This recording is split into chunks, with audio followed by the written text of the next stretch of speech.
I feel like on the internet and especially on YouTube, there's a lot of guys who really want to improve their life and to get onto self-improvement. But there seems to be a huge amount of people that really don't like self-improvement or think it's like a scam or think it's pointless and it's not going to help them. And what I wanted to cover in today's video is really just to talk to you about my experience with self-improvement over the past 3 years, especially why I find it was difficult, like the things I found difficult about it, and you might be feeling the same things if you're on self-improvement or if you're thinking about going on self-improvement, and really just what to do about it and how to keep going forward with things. Because on self-improvement, you are really stripped away of all the things that were making you happy before, right? Like video games and watching porn and watching Netflix and, you know, going out with your friends on the weekend and drinking and doing all these kind of things that like most guys do, right? You probably do it. I used to do it a lot. And these are all fun things to do, right? I'm not gonna, bullshit you. This is like a fun thing to do. Underlying it though, what it really is just forms of instant gratification. And this is a concept that I want to introduce you to if you're not familiar with it already. So instant gratification is really like when your kind of caveman brain kicks in and you let's say you see like a donut or something in the kitchen and you just have this urge to go and eat it. Even if you're not hungry or if you've already eaten a big meal, just whatever, right? Or you're on a diet and you're trying to lose weight, there'll just be like an underlying urge to go and eat junk food and eat a donut, right? And this is really just a reflection of how the whole dopamine system works. And you can get really easily persuaded to cheat on your diet and to do things that you're trying to avoid doing. It's basically like trying to grab the pleasure right now rather than experiencing the pleasure and the happiness later down the line. So with the donut example, if you're trying to lose body fat so that you can look better and feel better about yourself, that's something that's going to take time. So realistically, you're only going to get to that level where you're happy with your body and you've lost enough fat to sort of be happy with your results. And it might take like six months or like a year or something like that to lose all the fat.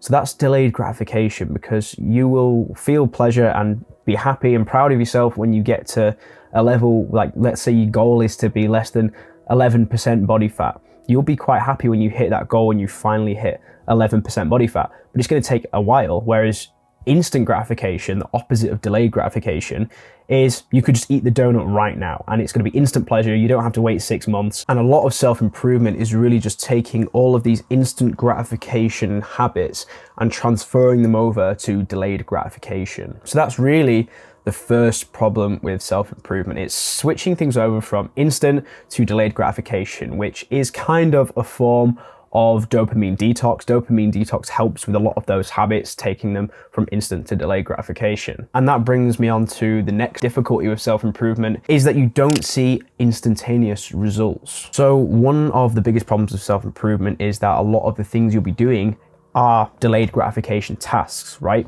Going to the gym, setting up some like a YouTube channel, like a business, right? Try to make money online, getting into like a committed relationship, right? And you've got to work on that. It takes time, it takes effort. And these three things all have an opposite to them. That's instant gratification. So like watching porn or, not really taking action on a business and just continuing to go to a job forever and not trying to get out of it. And then just like lazing about and eating whatever you want and not caring about your physique. There's always like a flip side of like instant gratification to the delayed gratification stuff. But the problem with all the delayed gratification stuff, and from what I've found in my personal experience, is that you don't see instant results. So I'll take the gym for example. With me personally, when I first started lifting weights, I found it super difficult. And while I enjoyed going to the gym and I liked the feeling that I got from it, it was quite hard for me to be consistent with it.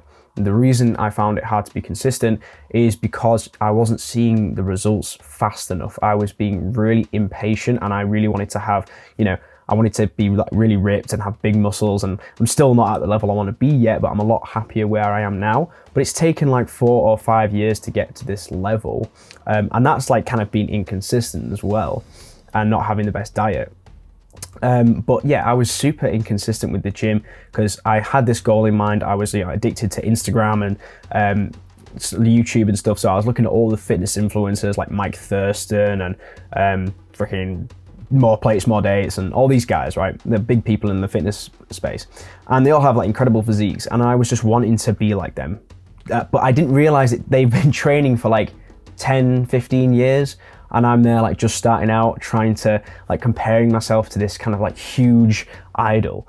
And the gap in between me and those people, one, the genetics would probably make it impossible for me to get to that level, but two, they were just so far ahead that it almost became unbearable, and like you start looking back on yourself and thinking that you're not good enough. And this is all just part of like the delayed results, because it was taking me so long to see any results, and because I'd set the bar so high of what those results should be, because I was basically just addicted to like social media and YouTube. I had no grasp on like what I was actually capable of in the time frame from when I just started working out. So because you don't see instant results, it can actually make you unmotivated to continue going to the gym. It's the same with YouTube. So I've been running this YouTube channel for like 9 months now, maybe 10 months to be honest. And yeah, I've got to like 1,000 subscribers, which is fantastic. You know, it was a huge goal of mine to get to 1,000 subscribers, but it's taken a long time to get to 1,000 subscribers. Like if you run a YouTube channel, or you know anyone that does, like you'll understand that like it takes a long time. It's a lot of effort, and you know, it's never like linear. So you'll be at like, you know, it took me like 5 months to get to 100 subscribers, and then like a few months later I got to 1,000. So it kind of goes up like that, and there's always going to be ups and downs. But because you can't see the instant results, it can be quite hard to be motivated to continue to put the work in. And whilst we're talking about YouTube, this takes me on to the third difficulty, I guess, with self-improvement, is that you have to do more difficult things and new things that you were never doing before, and you have to overcome steep learning curves. So what do I mean by this? Well, I'll give you an example from me. When I started the YouTube channel, I needed to learn how to, one, record the videos, and two, to edit the videos. So editing was really the big learning curve for me. And with recording the videos, I was pretty nervous about it. You know, I wasn't confident on camera, and I still wouldn't say I'm confident on camera now. I'm certainly better than when I first started, but I had to sort of overcome a lot of anxiety and a lot of fear of being on camera. And, you know, I've sort of overcome that mostly now.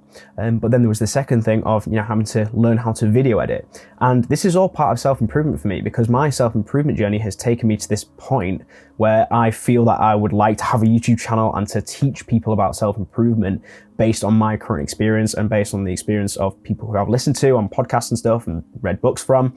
And that is part of my self-improvement journey, right? I'm improving myself by creating this YouTube channel, by being consistent, by being accountable.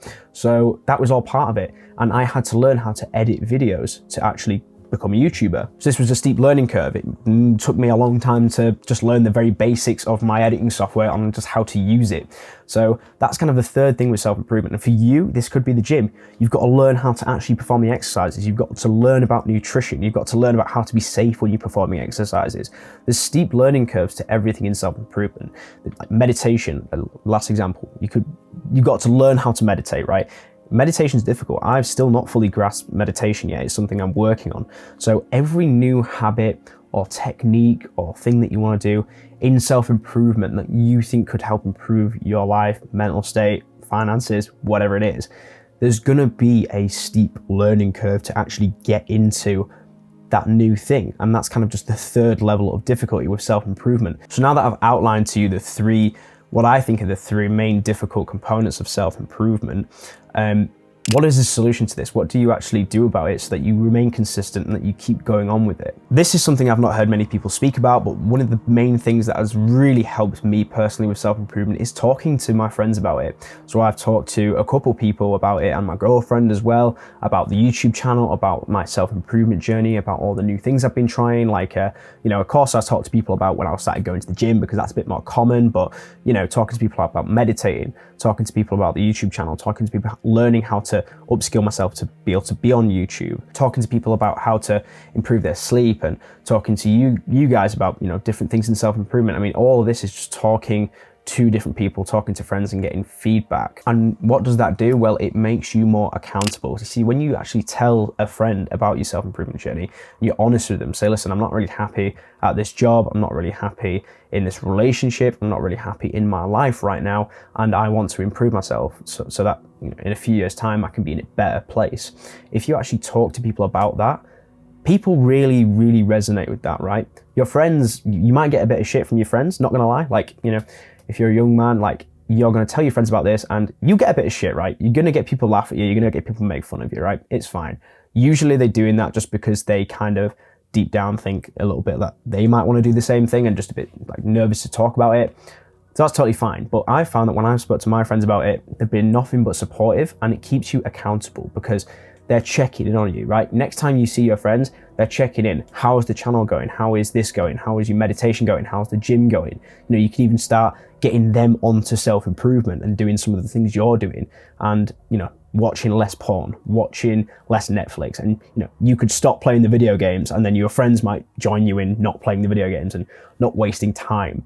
And having that network of people around you to keep you accountable, to check in on you and you checking in on them, that is just one of the best ways to be consistent with self-improvement. Because if you try and do it totally alone, your brain is going to try and convince you, like we talked about at the beginning, your kind of caveman brain is going to try and convince you to go back to the instant gratification stuff, to go back to the easy way out, right? And it's harder to do that thing. It's harder to do that when you have the knowledge that people are kind of not watching you, but expecting something from you, right? Expecting you to be at a certain level because you've told them about it, you've said it to them. So that is the easiest way, I think, in my opinion, to just stay consistent with self-improvement. And the last thing I'll say to keep in mind is just to trust the process and to, you know, understand that this is one way that you're going to achieve your potential. Now, if you're the kind of person who isn't interested in like achieving your full potential, right, that's a shame, obviously, and you probably don't think that deep down, but I reckon a lot of young guys really want to achieve some good things in life, right?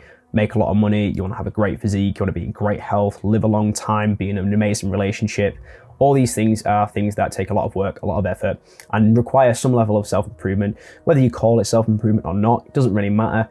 Really, anything that you do that's just trying to better yourself, proven by 1% every day, is going to be a form of self-improvement. And really just trust the process. Understand that this is something that's going to take you to that next level.